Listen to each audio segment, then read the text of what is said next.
When it comes to video games with a plot or main narrative, it's vital to nail the ending. Some leave it ambiguous, like the beautiful and mysterious Everybody's Gone to the Rapture or dark side-scroller. What was the name of the other Limbo game? Inside. Yeah, thank you, Peter. Some want it definitively heart-wrenching, like The Last of Us or The Walking Dead Season 1, and some went out to lunch halfway through writing their script and had their interns finish it. Let's take a look at some of these now, shall we? Yeah, you can go now, Peter. I'm Ben from What Culture, and here are 10 video game endings that were profoundly insulting. No, really, just get out. Oh. No, go on, go. I'm only trying to No, help. get away from me, go. Okay. Get out. Jesus I'm doing a video. Number 10, No Man's Sky. They lied to us, blah blah blah blah, Sean Murray, Hello Games, blah blah blah blah. Look, we all know that No Man's Sky was an absolute dog's breakfast and not at all representative of what was promised in early promotional footage or interviews. But we're here to discuss its story. That's right, it had a story, apparently, namely progressing to the center of an unending universe. But how can you define the center of something that's infinite? Shut up, yells Sean Murray as he slaps you across the face. Reach the end of this largely metaphorical narrative thread and the galaxy map zooms out, putting you back where you started and inviting you to do it all again. No thanks. Number 9, Deus Ex, Mankind Divided. The well-meaning sequel to Human Revolution, Mankind Divided saw grunty sunglass cybernetic man Adam Jensen once again espionage his way around the goldest and blackest dystopian future ever conceived of. Except this time around, the missions were all wink-wonk. The pacing of the story never truly increased from anything other than a saunter until a proper engaging mission finally happens, and it turns out it's the last one. It had you make a rushed decision regarding a villain who'd only spent about 5 minutes on screen, and it turns out this was expanded upon in paid DLC that was almost certainly insidiously cut from the full release. He never asked for this. That's a Deus Ex catchphrase. Number 8, Asura's Wrath. That's not as bad as Asura's Wrath, though, where instead of shaving off exposition, they legitimately hid the final chapters behind a paywall. Capcom even had the stones to advertise it as the true ending, and for $7 you could access episode 19 to 22. If it wasn't for this blatant disregard for their punters' wallets, this new franchise might still be around now. But no, they were greedy, wanted more money, and they killed it.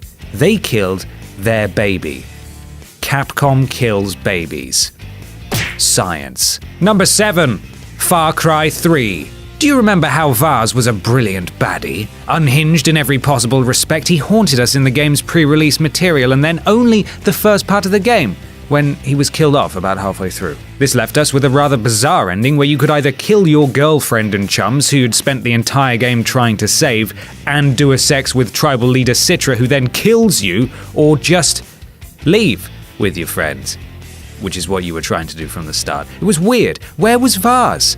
Dead. The rest of the game was excellent too, which makes it even more of a shame that the end was so very wonky with a peculiar tacked-on emotional choice. Number 6, Prince of Persia. Before Ubisoft would run Assassin's Creed into the ground, they were giving Prince of Persia a good old go of it. As such, the 2008 installment was intended to be a fresh start, changing the dynamic of gameplay and making the whole story about our hero and the princess falling in love. Together, you saved the world by looking after some magic trees, but then that kills the princess, which is a bit of a bummer. But hold on, says the game's villain, I'll let you have your lady friend back if you chop down all the trees you saved. Nah. F*** off, thinks the player. Took me 15 hours, that. Then he does it. He actually undoes all of your progress to save the princess. I bet she was furious. I was. Number 5, Mad Max. Avalanche Studios' 2015 Mad Max effort was far better than it had any right to be, with a large, open map, an upgradable vehicle, side quests, and a suitably nefarious antagonist to dethrone. So after potentially playing the game for dozens of hours, upgrading your car for dozens of hours, Max uses it as a makeshift missile to knock the bad guy's vehicle off a cliff while dutiful helper character Chumbucket clings to the front. So you've lost your car, you've lost your well-meaning friend, and then it turns out that Scrotus didn't even die, so you gotta fight him anyway, without your car or your friend. That's how you deflate enjoyment right there. Number 4, Star Wars The Force Unleashed 2. Where the first Force Unleashed was a gloriously over-the-top extravaganza of fanboy wish fulfillment, the sequel felt like a rushed attempt to milk the fans by putting the barest of effort into continuing the tale of the mighty Starkiller. To that end, its campaign was a shockingly short 5 hours, ending with a light ending and a dark ending that you just choose between. The light ending sees you disappear off into space pursued by Boba Fett, and in the dark ending, you're killed by a Starkiller clone, meaning that all your efforts were for nothing. Hooray! Despite the outrage from fans, LucasArts still released some paid DLC to expand on how this clone came to be. Sadly, even that ended on a cliffhanger as the clone Starkiller prepared to do battle with the Emperor's forces, and you don't know what happened next, and nothing means anything. What's the point? Good stuff. Number 3. Halo 2. One of the most prolific misfires in the history of gaming now, as Halo 2 ended with Master Chief saying, "Finishing this fight, sir," when asked what he was doing, before a cut to black. Naff. It would later be revealed that Bungie's time developing Halo 2 was fraught with mishaps and shorter deadlines, with the team eventually having to crowbar in a cliffhanger ending that amounted to, "Come back for the third one, we should have it all nailed down by then. Promise." Even so, as an ending, it was almost a parody of the genre it was trying so hard to have taken seriously. Wait, you mean that was it? That was actually, Number 2, Metal Gear Solid 5. The Phantom Pain. Here we go, boys. I've mentioned this in a previous list, but I'm firmly in the camp of feeling like Kojima pulled a fast one and kicked me square in the groin with the story of MGS5. Konami's weird working conditions, strained relations, lack of effort on Mr. Kojima's part, whatever you want to blame it on, the revelation that you spent the whole game playing as a medic who had plastic surgery to look like Big Boss and was given his memories and fighting style while unconscious, and look, it's all just really stupid. It doesn't make sense. There was loads of stuff in the tapes, apparently. That's great, but I don't want to sit there and listen to a load of tapes. Some people may love it, but I thought it was bloody cheap and made my 40-hour save feel like a complete waste of time. Plus, you don't even get that ending unless you jump through some obscure hoops, including replaying earlier missions with modifiers. And then it turned out a whole load of extra stuff was cut out and was on a special edition disc with no animation. It's mad. Absolutely